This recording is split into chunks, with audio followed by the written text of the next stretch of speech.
ओम गंग गणपते नमः। आप सभी का आपके अपने चैनल पर बहुत बहुत स्वागत है। आज इस वीडियो में हम श्री सत्यनारायण भगवान की कथा सुनेंगे। एक समय की बात है, नैमिषारण्य के तीर्थ में सौनकादिक 88,000 ऋषियों ने श्री सूत जी से पूछा, हे प्रभु, इस कलयुग में वेद विद्या रहित मनुष्यों को प्रभु भक्ति किस प्रकार मिल सकती है तथा उनका उद्धार कैसे होगा। हे मुनि श्रेष्ठ, कोई ऐसा तप बताइए जिससे थोड़े समय में ही पुण्य मिले और मनोवांछित फल की प्राप्ति हो जाए। इस प्रकार की कथा सुनने की हम इच्छा रखते हैं। सर्वशास्त्रों के ज्ञाता सूत जी बोले, हे वैष्णवों में पूज्य, आप सभी ने प्राणियों के हित की बात पूछी है, इसलिए मैं एक ऐसे श्रेष्ठ व्रत को आप लोगों को बताऊंगा जिसे नारद जी ने लक्ष्मी नारायण जी से पूछा था और लक्ष्मीपति ने मुनि श्रेष्ठ नारद जी से कहा था। आप सब इसे ध्यान से सुनिए। एक समय की बात है, योगी राज नारद जी दूसरों की हित की इच्छा लिए अनेकों लोकों में घूमते हुए मृत्यु लोक में आ पहुंचे। यहाँ उन्होंने अनेक योनियों में जन्मे प्रायः सभी मनुष्यों को अपने कर्मों द्वारा अनेक दुखों से पीड़ित देखा। उनका दुख देख नारद जी सोचने लगे कि कैसा यत्न किया जाए जिसके करने से निश्चित रूप से मानव के दुखों का अंत हो जाए। इसी विचार पर मनन करते हुए वह विष्णु लोक में गए। वहां वह देवों के ईश भगवान नारायण की स्तुति करने लगे, जिनके हाथों में शंख चक्र गदा और पद्म थे, गले में वरमाला पहने हुए थे। स्तुति करते हुए नारद जी बोले, हे भगवान, आप अत्यंत शक्ति से संपन्न हैं। मन तथा वाणी भी आपको नहीं पा सकती हैं। आपका आदि मध्य तथा अंत नहीं है। निर्गुण स्वरूप सृष्टि के कारण भक्तों के दुख को दूर करने वाले आपको मेरा नमस्कार है। नारद जी की स्तुति सुन भगवान विष्णु जी बोले, हे मुनि श्रेष्ठ, आपके मन में क्या बात है? आप किस काम के लिए पधारे हैं, उसे निसंकोच कहो। इस पर नारद मुनि बोले कि मृत्यु लोक में अनेक योनियों में जन्मे मनुष्य अपने कर्मों के द्वारा अनेकों दुख से दुखी हो रहे हैं। हे नाथ, आप मुझ पर दया रखते हैं तो बताइए, वो मनुष्य थोड़े प्रयास में ही अपने दुखों से कैसे छुटकारा पा सकते हैं। श्री हरि बोले, हे नारद, मनुष्यों की भलाई के लिए तुमने बहुत अच्छी बात पूछी है। जिसके करने से मनुष्य मोह से छूट जाता है, वह बात मैं कहता हूँ, उसे सुनो। स्वर्ग लोक व मृत्यु लोक दोनों में एक दुर्लभ उत्तम व्रत है जो पुण्य देने वाला है। आज प्रेम वश होकर मैं तुमसे उसे कहता हूँ। श्री सत्यनारायण भगवान का यह व्रत अच्छी तरह विधान पूर्वक करके मनुष्य तुरंत ही यहाँ सुख भोग कर मरने पर मोक्ष पाता है। श्री हरि के वचन सुन नारद जी बोले कि उस व्रत का क्या फल है और उसका क्या विधान है। यह व्रत किसने किया था, इस व्रत को किस दिन करना चाहिए, सभी कुछ विस्तार से बताएं। नारद जी की बात सुनकर श्री हरि बोले, दुख व शोक को दूर करने वाला यह व्रत सभी स्थानों पर विजय दिलाने वाला है। मानव को भक्ति व श्रद्धा के साथ शाम को श्री सत्यनारायण भगवान की पूजा धर्मपरायण होकर ब्राह्मणों व बंधुओं के साथ करनी चाहिए। भक्ति भाव से ही नैवेद्य, केले का फल, घी, दूध और गेहूं का आटा सवाया लें। गेहूं के स्थान पर साठी का आटा, शक्कर तथा गुड़ लेकर वह सभी भक्षण योग्य पदार्थों को मिलाकर भगवान का भोग लगाएं। ब्राह्मणों सहित बंधु बांधवों को भी भोजन कराएं। उसके बाद स्वयं भोजन करें। भजन कीर्तन के साथ भगवान की भक्ति में लीन हो जाएं। इस तरह से सत्यनारायण भगवान का यह व्रत करने पर मनुष्य की सारी इच्छाएं निश्चित रूप से पूरी होती हैं। इस कली काल अर्थात कलयुग में मृत्यु लोक में मोक्ष का यही एक सरल उपाय बताया गया है। इति श्री सत्यनारायण व्रत कथा का प्रथम अध्याय संपूर्ण। बोलिए श्री सत्यनारायण भगवान की जय। श्रीमन नारायण नारायण नारायण, भजमन नारायण नारायण नारायण, श्री सत्यनारायण नारायण नारायण। बोलिए श्री सत्यनारायण भगवान की जय। श्री सत्यनारायण व्रत कथा का द्वितीय अध्याय। सूत जी बोले, हे ऋषियों, जिसने पहले समय में इस व्रत को किया था उसका इतिहास कहता हूँ, ध्यान से सुनो। सुंदर काशीपुर नगरी में एक अत्यंत निर्धन ब्राह्मण रहता था। भूख प्यास से परेशान वह धरती पर घूमता रहता था। ब्राह्मणों से प्रेम करने वाले भगवान ने एक दिन ब्राह्मण का वेश धारण कर उसके पास जाकर पूछा, हे विप्र, नित्य दुखी होकर तुम पृथ्वी पर क्यों घूमते हो? दीन ब्राह्मण बोला, मैं निर्धन ब्राह्मण हूँ, भिक्षा के लिए धरती पर घूमता हूँ। हे भगवान, यदि आप इसका कोई उपाय जानते हो तो बताइए। वृद्ध ब्राह्मण कहता है कि सत्यनारायण भगवान मनोवांछित फल देने वाले हैं, इसीलिए तुम उनका पूजन करो। इसे करने से मनुष्य सभी दुखों से मुक्त हो जाता है। वृद्ध ब्राह्मण बनकर आए सत्यनारायण भगवान उस निर्धन ब्राह्मण को व्रत का सारा विधान बताकर अंतर्ध्यान हो गए। ब्राह्मण मन ही मन सोचने लगा कि जिस व्रत को वृद्ध ब्राह्मण करने को कह गया है, मैं उसे जरूर करूंगा। यह निश्चय करने के बाद उसे रात में नींद नहीं आई। वह सवेरे उठकर सत्यनारायण भगवान के व्रत का निश्चय कर भिक्षा के लिए चला गया। उस दिन निर्धन ब्राह्मण को भिक्षा में बहुत धन मिला, जिससे उसने बंधु बांधवों के साथ मिलकर श्री सत्यनारायण भगवान का व्रत संपन्न किया। भगवान सत्यनारायण का व्रत संपन्न करने के बाद वह निर्धन ब्राह्मण सभी दुखों से छूट गया और अनेक प्रकार की संपत्तियों से युक्त हो गया। उसी समय से यह ब्राह्मण हर माह इस व्रत को करने लगा। इस तरह से सत्यनारायण भगवान के व्रत को जो मनुष्य करेगा वह सभी प्रकार के पापों से छूटकर मोक्ष को प्राप्त होगा। जो मनुष्य इस व्रत को करेगा वह भी सभी दुखों से मुक्त हो जाएगा। सूत जी बोले कि इस तरह से नारद जी से नारायण जी का कहा हुआ श्री सत्यनारायण व्रत को मैंने तुमसे कहा है। हे विप्रो, मैं अब और क्या कहूँ? ऋषि बोले, हे मुनिवर, संसार में उस विप्र से सुनकर और किस किसने इस व्रत को किया, हम सब इस बात को सुनना चाहते हैं। इसके लिए हमारे मन में श्रद्धा का भाव है। सूत जी बोले, हे मुनियों, जिसने इस व्रत को किया है वह सब सुनो। एक समय वही विप्र धन व ऐश्वर्य के अनुसार अपने बंधु बांधवों के साथ इस व्रत को करने को तैयार हुआ। उसी समय एक लकड़ी बेचने वाला बूढ़ा आदमी आया और लकड़ियां बाहर रखकर अंदर ब्राह्मण के घर में गया। प्यास से दुखी वह लकड़हारा उनको व्रत करते देख विप्र को नमस्कार कर पूछने लगा कि आप यह क्या कर रहे हैं तथा इसे करने से क्या फल मिलेगा, कृपया मुझे भी बताइए। ब्राह्मण ने कहा कि सब मनोकामनाओं को पूरा करने वाला यह सत्यनारायण भगवान का व्रत है। इनकी कृपा से ही मेरे घर में धन धान्य आदि की वृद्धि हुई है। विप्र से सत्यनारायण व्रत के बारे में जानकर लकड़हारा बहुत प्रसन्न हुआ। चरणामृत लेकर वह प्रसाद खाने के बाद वह अपने घर को गया। लकड़हारे ने अपने मन में संकल्प किया, आज लकड़ी बेचने से जो धन मिलेगा उसी से श्री सत्यनारायण भगवान का उत्तम व्रत करूंगा।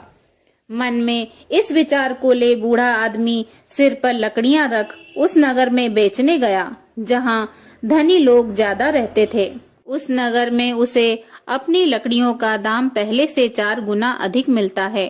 बूढ़ा प्रसन्नता के साथ दाम लेकर केले, शक्कर, घी, दूध, दही और गेहूं का आटा ले और सत्यनारायण भगवान की व्रत की अन्य सामग्रियां लेकर अपने घर गया। वहां उसने अपने बंधु बांधवों को बुलाकर विधि विधान से भगवान सत्यनारायण का पूजन व व्रत किया।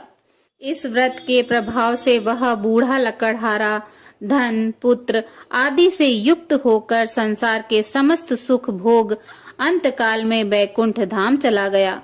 इति श्री सत्यनारायण व्रत कथा का 2वां अध्याय संपूर्ण। बोलिए श्री सत्यनारायण भगवान की जय। श्रीमन नारायण नारायण नारायण, भजमन नारायण नारायण नारायण, श्रीमन नारायण नारायण नारायण। श्री सत्यनारायण व्रत कथा 3 अध्याय। सूत जी बोले, हे श्रेष्ठ मुनियों, अब आगे की कथा कहता हूँ। पहले समय में उल्का मुख नाम का एक बुद्धिमान राजा था। वह सत्यवक्ता और जितेंद्रिय था। प्रतिदिन देव स्थानों पर जाता और निर्धनों को धन देकर उनके कष्ट दूर करता था। उसकी पत्नी कमल के समान मुख वाली तथा सती साध्वी थी। भद्रशिला नदी के तट पर उन दोनों ने श्री सत्यनारायण भगवान का व्रत किया। उसी समय साधु नाम का एक वैश्य आया। उसके पास व्यापार करने के लिए बहुत सा धन भी था। राजा को व्रत करते देखकर वह विनय के साथ पूछने लगा, हे राजन, भक्ति भाव से पूर्ण होकर आप यह क्या कर रहे हो? मैं सुनने की इच्छा रखता हूँ, तो आप मुझे बताएं। राजा बोला, हे साधु, अपने बंधु बांधवों के साथ पुत्र आदि की प्राप्ति के लिए एक महाशक्तिमान श्री सत्यनारायण भगवान का व्रत व पूजन कर रहा हूँ। राजा के वचन सुन साधु आदर से बोला, हे राजन, मुझे इस व्रत का सारा विधान कहिए। आपके कथनानुसार मैं भी इस व्रत को करूँगा। मेरी भी संतान नहीं है और इस व्रत को करने से निश्चित रूप से मुझे संतान की प्राप्ति होगी। राजा से व्रत का सारा विधान सुन व्यापार से निवृत्त हो वह अपने घर गया। साधु वैश्य ने अपनी पत्नी को संतान देने वाले इस व्रत का वर्णन कह सुनाया और कहा कि जब मेरी संतान होगी तब मैं इस व्रत को करूँगा। साधु ने इस तरह के वचन अपनी पत्नी लीलावती से कहे। एक दिन लीलावती पति के साथ आनंदित हो सांसारिक धर्म में प्रवृत्त होकर सत्यनारायण भगवान की कृपा से गर्भवती हो गई। 10वें महीने में उसके गर्भ से एक सुंदर कन्या ने जन्म लिया। दिनों दिन वह ऐसे बढ़ने लगी जैसे शुक्ल पक्ष का चंद्रमा बढ़ता है। माता पिता ने अपनी कन्या का नाम कलावती रखा। एक दिन लीलावती ने मीठे शब्दों में अपने पति को याद दिलाया कि आपने सत्यनारायण भगवान के जिस व्रत को करने का संकल्प किया था उसे करने का समय आ गया है। आप इस व्रत को करिए। साधु बोला कि हे प्रिय, इस व्रत को मैं उसके विवाह पर करूंगा। इस प्रकार अपनी पत्नी को आश्वासन देकर वह नगर को चला गया। कलावती पिता के घर में रह दिनों दिन बड़ी होने लगी। साधु ने एक बार नगर में अपनी कन्या को सखियों के साथ देखा तो तुरंत ही दूत बुलाया और कहा कि मेरी कन्या के योग्य वर देख कर आओ। साधु की बात सुनकर दूत कंचन नगर में पहुंचा और वहां देखभाल कर लड़की के सुयोग्य वाणिक पुत्र को ले आया। सुयोग्य लड़के को देख साधु ने बंधु बांधवों को बुलाकर अपनी पुत्री का विवाह कर दिया। लेकिन दुर्भाग्य की बात यह है कि साधु ने अब भी श्री सत्यनारायण भगवान का व्रत नहीं किया। इस पर श्री भगवान क्रोधित हो गए और श्राप दिया कि साधु को अत्यधिक दुख मिले।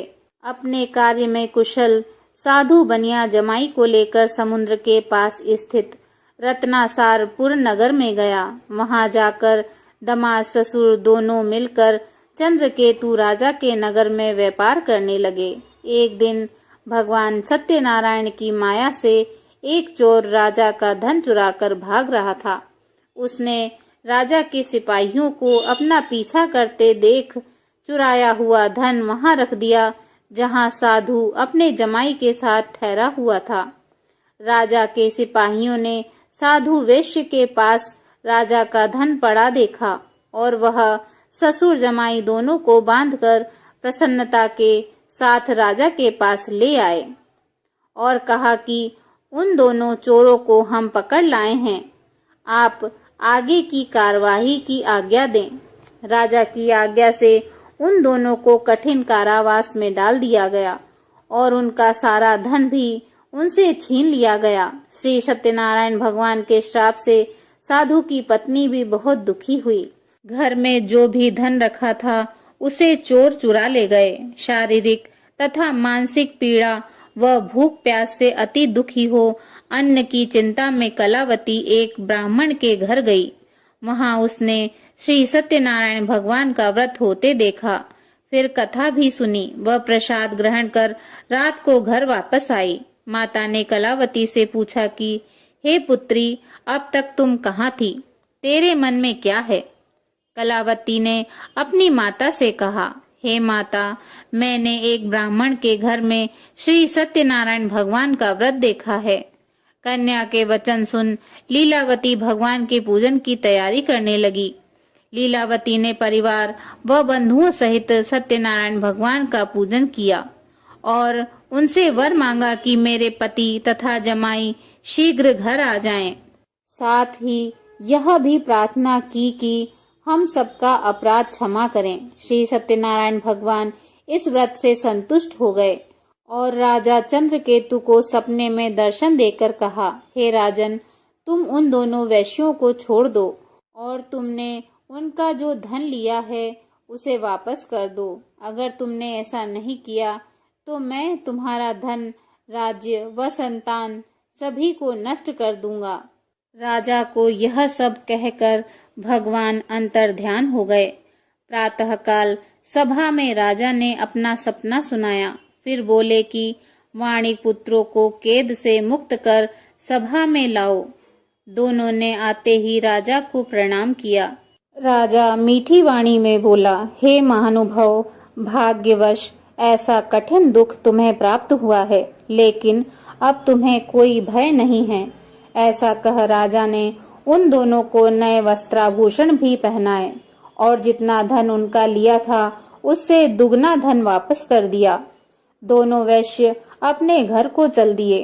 इति श्री सत्यनारायण व्रत कथा तृतीय अध्याय संपूर्ण। बोलिए श्री सत्यनारायण भगवान की जय।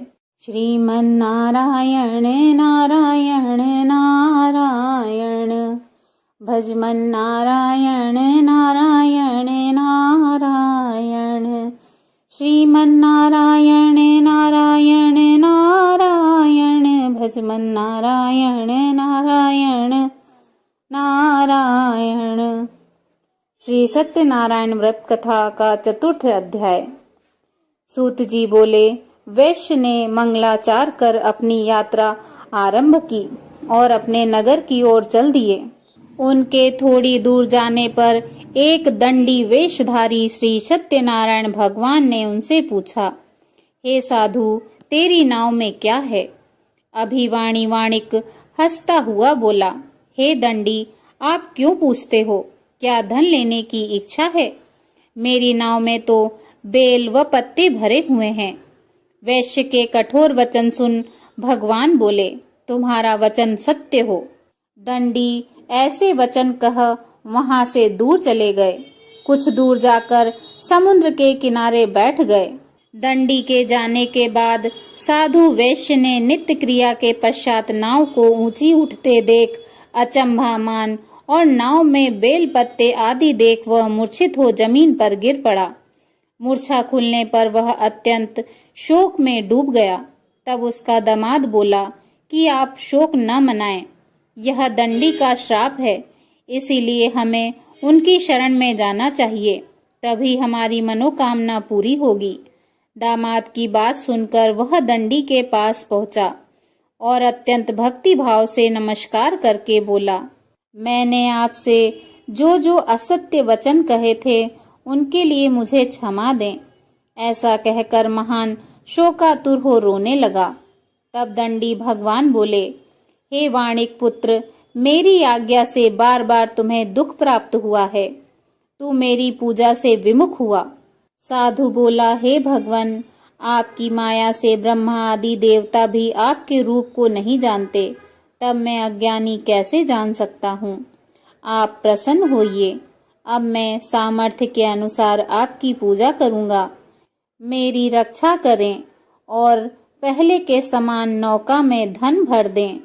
साधु वैश्य के भक्ति पूर्वक वचन सुनकर भगवान प्रसन्न हो गए और उसकी इच्छानुसार वरदान देकर अंतर्ध्यान हो गए। ससुर जमाई जब नाव पर आए तो नाव धन से भरी हुई थी।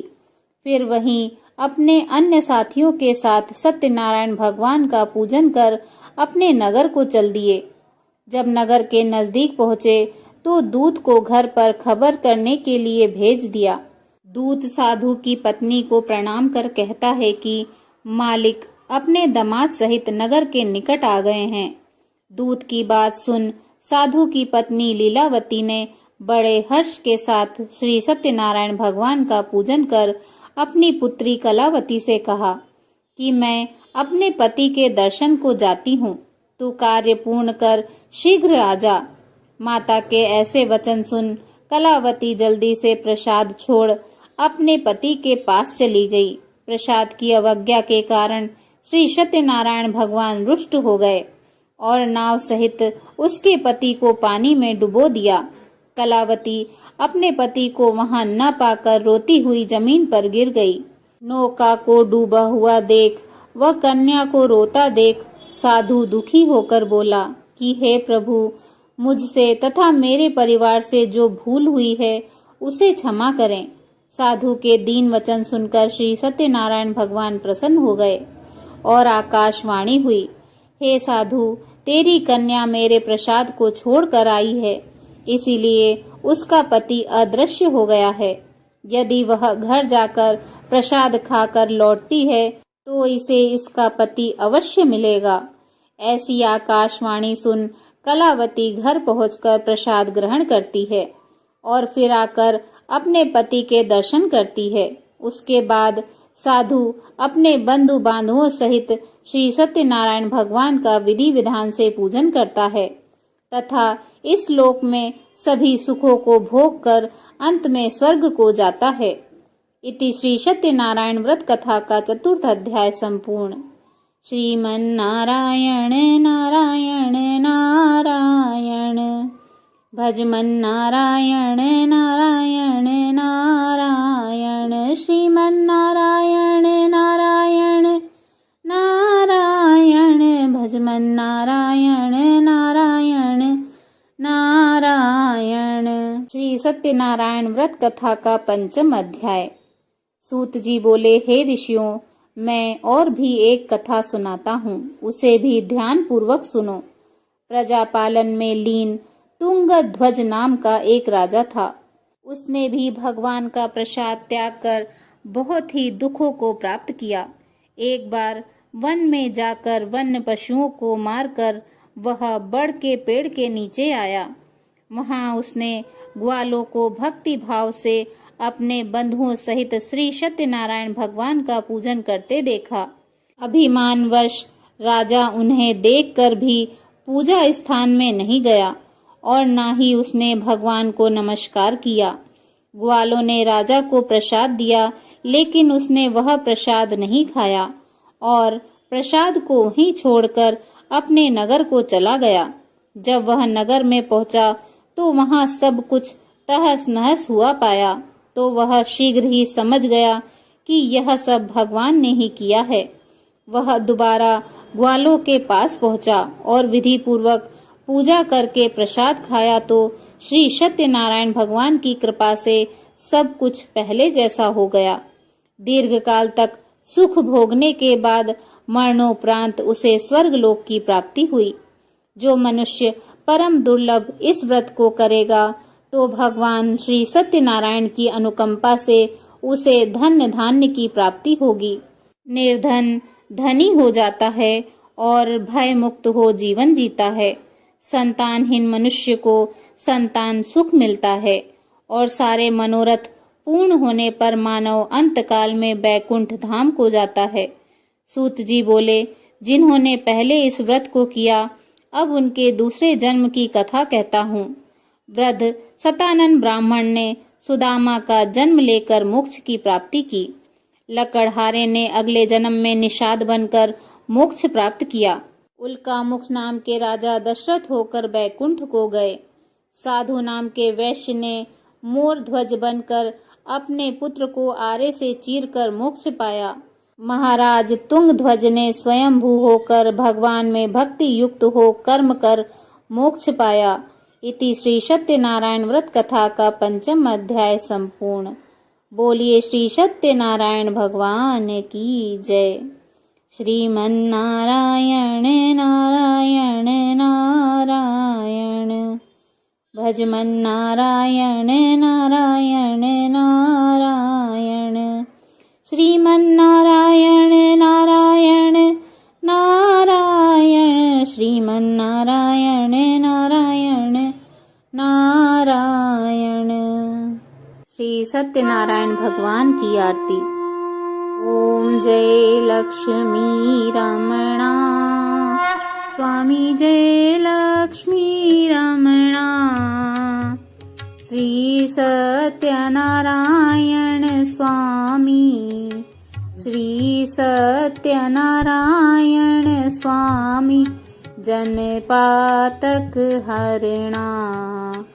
ओम जय लक्ष्मी रमणा। रत्न जड़ित सिंहासन, अद्भुत छवि राजे, स्वामी अद्भुत छवि राजे।